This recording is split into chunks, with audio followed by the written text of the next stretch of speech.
ዛሬ እናት ልጇን የበላችበት አገር ኤልሳ እንዲያለ ነገ በሰማርያ በዚህ ሰዓት ጌታ ቀንና ሌሊት እኮ ቀንና ሌሊት አንተ ነፍሱን አስይዞ እኮ ባይሆን ያርደዋል። ንጉሱ ይገለዋል፣ በማግስቱ ይገለዋል።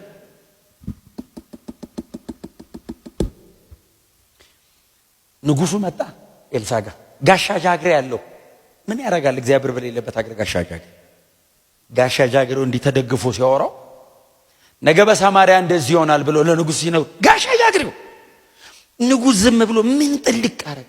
ጋሻ ጃግሬው እንዲያል የሰማይ መስኮት ቢከፈት ራሱ እንደ እግዚአብሔር ከሰማይ ዱቄት እንዲህ ቢያዘንባለው እንኳን ከመሬት አለው ከሰማይ እንዲህ ቢዘንባ አይሆንም ሲለው ኤልሳስ አፉ ላይ ነው ታያላት ቀምስም አለው። ምን አለ ዝም ቢል በልቶ ቢኖር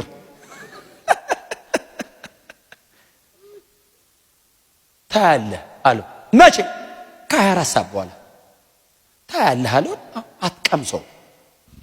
በኋላ ላይ ከነዚህ ከለምጻሞቹ ታሪክ በኋላ ነው ባይዘው ጉዳዩ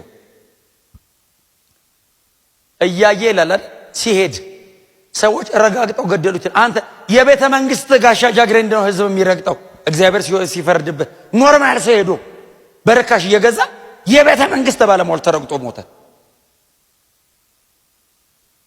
እንደው እግዚአብሔር እኮ ክብር ለኢየሱስ። እና ይሄ ጉዳይ ኤልሳ ተናገረ። ሲናገር ለምጥ የነበረባቸው ሰዎች በከተማው ቅጥር ውስጥ መቀመጥ ተለማቸው። ከከተማ ቅጥር ውጪ ነው ያስቀመጧቸው። ከተማ ውስጥ እንኳን አልኖሩ። ምን ያደርጋሉ? ይሞቱ ነበር እኮ። ከዛ የከተማ ቅጥር ውጪ ቆሞ እንደዚህ ያሉ እዚህ ረሃብ ይገለናል። አዎ ወደ ሶሪያ መንደር እንሂድና ከገደሉንም ይግደሉን፣ እዚህም መሞት ነው እዛም መሞት ነው። ግን አትሊስት ላይ ገሉን ይችላል እኮ። እና ህልም ተፈርቶ ምንድነው የሚሉት? በቃ እንሂዳ እዚህ ቆመን እያየን እናት ልጇን በልታለች ከምንበላለ እንሂድና የሚያረጉንን ያረጉ ብለው ወደ ሶሪያ መንደር ሲሮጡ ይላል። በጣም ይደንቃቸዋል። እግዚአብሔር ቀድም ምሳ ሰዓት ላይ ነገ በሰማርያ ብሎ ተናግሯል። እግዚአብሔር ማመሻሻውን በእነዚህ ሰዎች እየሰራ ነው። ይሄ ነገ በሰማርያን ለማስፈጸም